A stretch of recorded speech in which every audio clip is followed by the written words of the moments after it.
బాగా నాకు డిస్టర్బ్ చేసినటువంటి ఇన్సిడెంట్స్ ఒకటి. అప్పుడే ఇప్పుడు వరంగల్ నుంచి ఒక అబ్బాయి ఇక్కడ జాబ్ చేస్తున్నాడు, ఇక్కడ చదువుకున్నాడు, జాబ్ వచ్చింది, ఇండియా వెళ్ళి పెళ్లి చేసుకొచ్చాడు.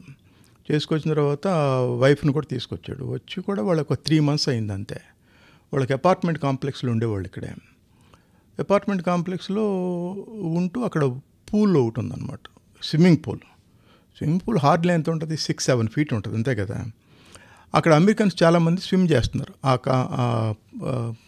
అపార్ట్మెంట్ కాంప్లెక్స్లో ఉన్నవాళ్ళు. వీళ్ళు కూడా ఊరిని వెళ్ళారు. వెళ్ళిన తర్వాత అతను దిగాడు. అతనికి ఈత రాదు, అసలు స్విమ్ చేయటం అసలు తెలియదు అతనికి. ఒకసారి అందరు దిగుతున్నారని ఇతను కూడా దిగాడు, స్విమ్ చేస్తున్నాడు. సరే అమెరికన్స్ ఏం చేశారంటే అందరూ స్విమ్ చేసే వాళ్ళంతా వెళ్ళిపోయారు, వీళ్ళిద్దరే మిగిలారు ఇంక పూల్లో. ఈ అమ్మాయి కూడా దిగుదామా వద్దని ఆలోచిస్తుంటే ఈలోపు ఇతను దిగిన అతను అమ్మాయి హస్బెండ్ డ్రౌన్ అయిపోతుంటే ఈలోపు ఎవరో ఒక అమెరికన్ను కీస్ మర్చిపోయాడు అక్కడ.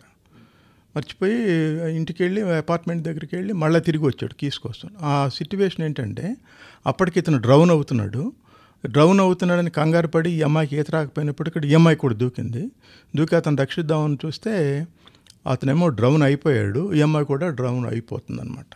అప్పుడు అతను హడావిడిగా 911 కాల్ చేసి అతను రెస్క్యూ చేయడానికి ట్రై చేశాడు. అది ఒక 5-6 నిమిషాలు 10 నిమిషాల లోపే జరిగి ఉంటుంది ఇదంతా కూడా. అప్పటికే అతను చనిపోయాడు. చనిపోయిన తర్వాత ఈ అమ్మాయి కొద్ది కొనవూపిరితో ఉంటే 911 రాగానే హెలికాప్టర్ మీద తీసుకెళ్లారు. హెలిప్యాడ్ అంతా అంబులెన్స్ ఉంటుంది కదా, అంబులేటరీ సర్వీస్ వచ్చి తీసుకెళ్ళిన తర్వాత 1 or 2 daysలో అమ్మాయి కూడా చనిపోయింది. ఇద్దరు చనిపోయారు. దురదృష్టం ఏంటంటే అమ్మాయి వచ్చి 3 నెలలు కూడా కాలేదు. తర్వాత వీళ్ళు నెక్స్ట్ డే ఆ ఈవినింగ్ ఒక పార్టీకి వెళ్ళాలన్నమాట. వీళ్ళ ఫ్రెండ్స్ అంతా కాల్ చేస్తున్నారు, ఎక్కడున్నారు ఎవరు రెస్పాండ్ కావట్లా, ఫోన్లు ఎవరు తీయట్లా. వాళ్ళకి ఏదో అనుమానం వచ్చి పోలీసులు కాల్ చేస్తే పోలీసులు మీరెవరంటే ఇట్లా ఫ్రెండ్స్ అని చెప్తే మీతో మాట్లాడడానికి వీల్లేదు, వాళ్ళు కింద ఎవరిని ఉంటే చెప్పండి అంటే అతని బ్రదరు అతను కాలిఫోర్నియాలో ఉంటాడనమాట.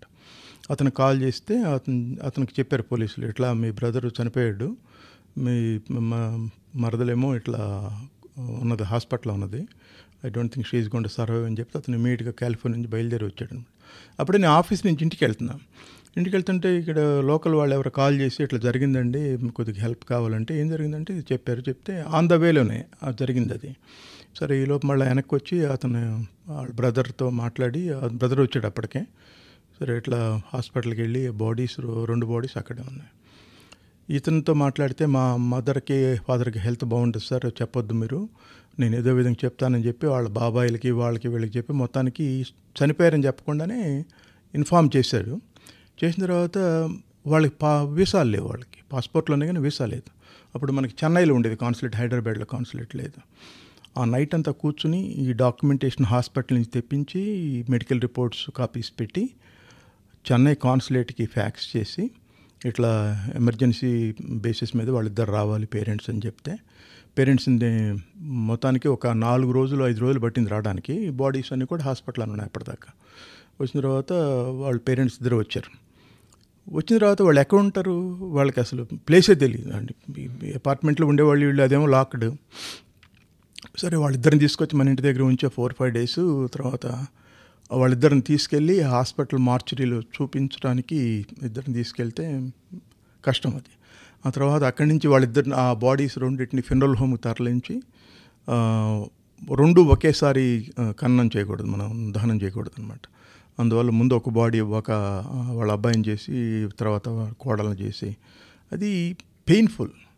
Young couple for no reason they lost their lifes.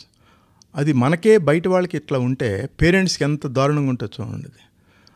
తర్వాత మరి ఈ దహన సంస్కారాలు చేయడానికి ఏంటి, ఇప్పుడు అమ్మాయి అంటే స్త్రీకి మన హిందూ ధర్మం ప్రకారం అన్నీ కూడా బట్టలు మార్చడం, పసుపు రాయటం, స్నానం చేయించడం అన్నీ ఉంటాయి కదా. అది ఎవరు చేస్తారు, ఎవరు తెలియదు అసలు వాళ్ళకి. సరే ఇక్కడ లోకల్గా ఉన్నటువంటి సంజారెడ్డి ఆవిడ ఆటా ప్రెసిడెంట్ కూడా చేశారు. ఆవిడను నా భార్య స్వరూప ఇద్దరు కలిసి దహన సంస్కారాలు కావాల్సినటువంటి ఏర్పాట్లన్నీ చేసి ఆవిడని కూడా క్రిమేట్ చేసాం అనమాట. ఆ తర్వాత 2 బాడీస్ని వాళ్ళు ఆ విధంగా తీసుకురావాలంటే చాలా కష్టమైన విషయం. పెయిన్ఫుల్. చాలా కాలం నన్ను హాంట్ చేసిందనమాట. ఇన్ని సంవత్సరాల తర్వాత లాస్ట్ ఇయర్ నేను ఇండియా వెళ్తే చనిపోయిన కుర్రాడు ఫాదర్ ఫోన్ చేశాడు. నా ఫోన్ నెంబర్ కూడా లేదు నా దగ్గర. ఆయన ఎట్లా ట్రాక్ చేశాడో తెలియదు. చేస్తే హైదరాబాద్లో ఎక్కడో ఉంటే ఫోన్ చేసి, సార్ మీ గురించి వింటున్నాను, చూస్తున్నాను టీవీల్లో, మీరు చాలా కార్యక్రమాలు చేస్తున్నారు, ఇక్కడ కూడా హైదరాబాద్లో చాలా కార్యక్రమాలు చేస్తున్నారు, నేను ఇట్లా సో అండ్ సో అంటే ఆశ్చర్యపోయాను అనమాట.